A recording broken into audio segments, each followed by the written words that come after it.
maestra, buenas noches. Mi nombre es Oscar Leal. Eh, Vamos a presentar el proyecto integrador de la materia de Derecho Civil, apartado de contratos. En esta ocasión nos están pidiendo contestar una serie de preguntas y vamos a darle seguimiento a la primera. La primera, ¿cuáles son los tipos del contrato de compra-venta? Bueno, los hay tácitos y los hay express. Los tácitos son cuando queda de manifiesto mediante hechos o actos que dan pie a presumir que existe. Por ejemplo, al realizar compras en un supermercado, se queda el ticket o el registro de que existió ese evento. Y el express es cuando se manifiesta de forma verbal o escrita de tal manera que no queda ninguna duda alguna de su existencia. Por ejemplo, al firmar un contrato de compra-venta de una casa o de un auto. Esto está fundamentado en el artículo 2316 del Código Civil Federal del 2018, donde establece que la compra-venta no requiere formalidad alguna para ser válida. No obstante, cuando se trata de un bien inmueble, por ejemplo una vivienda o un terreno rural, la formalidad es muy importante y deberá efectuarse en escritura pública e inscribirse en el registro público de la propiedad respectiva. La siguiente pregunta que nos están pidiendo contestar: explica un ejemplo con situación simulada acerca del contrato de compra-venta. Bueno, pues aquí la venta de un automóvil en donde José, que es el propietario, le vende su coche a Pedro, que es el comprador, por la cantidad de 50,000 pesos, en donde las dos partes tienen capacidad jurídica para realizar dicho acto, ya que son mayores de edad y cuentan con la legalidad que se requiere para que el coche sea vendido, en donde la parte vendedora acepta vender el vehículo a la parte compradora. Este se deberá pagar en efectivo y deberá ser realizado de tipo expreso, el contrato, en donde José especifique que le venderá el coche a Pedro y se le entregará factura original, así como un estado de cuenta de los refrendos que hasta la fecha tiene el coche. La siguiente pregunta: ¿cuáles son las características del contrato mutuo?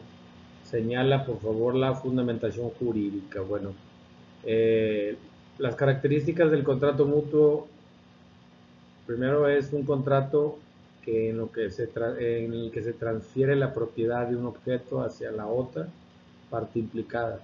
El contrato es bilateral, ya que ambas partes tienen derechos y obligaciones que deben cumplirse. Y es gratuito, cuando el que recibe el objeto en primera instancia no es obligado a brindar una contraprestación, mientras que será honoroso cuando se fije un interés que la persona a quien se le entregó el objeto o la cantidad monetaria deba pagar a cambio. Y estas características están fundamentadas en el artículo 2384, en donde dice que el mutuo es un contrato por el cual el mutuante se obliga a transferir la propiedad de una suma de dinero o de otras cosas fungibles al mutuario, quien se obliga a devolver otro tanto de la misma especie y calidad. La siguiente pregunta refiere dos obligaciones de las partes y el modo de terminación en el contrato de mutuo. Las obligaciones del mutuante son entregar el dinero u objeto a favor del mutuario, responsabilizarse por la mala calidad o los defectos ocultos del objeto entregado. Las obligaciones del mutuario, son devolver la cantidad del dinero u objeto de la misma calidad y cantidad otorgado en el contrato. Cuando no fuera posible entregarlo, deberá pagar en efectivo a favor del mutuante y pagar los intereses además de la deuda en caso de que así se haya convenido desde el inicio. Los modos de terminación pueden ser de dos clases: de tasa de interés legal y de tasa de interés convencional. La siguiente pregunta: explica un ejemplo acerca del contrato de arrendamiento en el que incluye dos derechos y dos obligaciones de las partes. Bueno, las obligaciones del arrendador es entregar la cosa arrendada a favor del arrendatario, entregar la cosa arrendada en el tiempo convenido.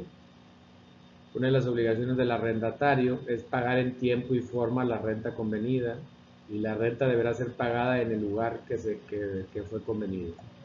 Un ejemplo de esta situación es Oscar realiza un contrato de arrendamiento en el cual es bilateral a favor de José por un departamento de Cancún, el cual deberá ser entregado limpio y sin deudas de gastos fijos. Ambos firmarán el contrato y el pago se realizará por transferencia en el banco y cuenta convenidos en dicho contrato. Bueno, estas son las preguntas que nos pidieron contestar en el proyecto integrador. Espero se hayan contestado de la manera correcta y nos vemos pronto en otro video. Muchas gracias.